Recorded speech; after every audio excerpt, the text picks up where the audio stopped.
Okay guys, ni air besar-besar. Ini food grade punya lah. Jadi kita boleh makan lah, boleh consume. Ada juga yang untuk pertanian. Yang pertanian tu ada yang tak boleh consume. Okay, jadi ni untuk boleh makan. Saya buat ni kacau dengan air. Dengan air 1 gelas untuk minum lah. Jadi bagus lah, dia ada dalam tu ada kandungan magnesium kan.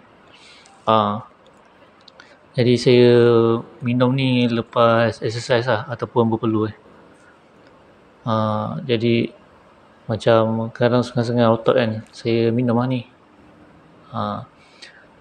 Ada orang buat redaman kaki, tapi itu elok beli yang banyak sikit lah.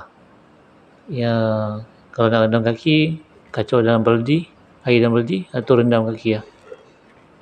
Okay, kalau nak boleh order dekat Beckoning.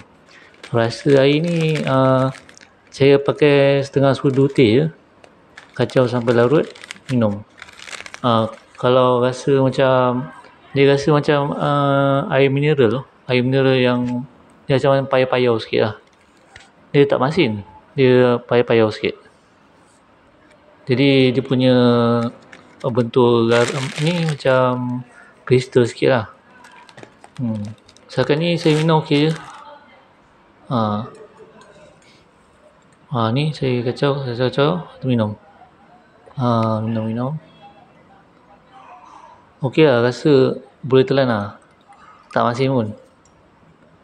Sebelum ni saya pakai garam masak tu kan.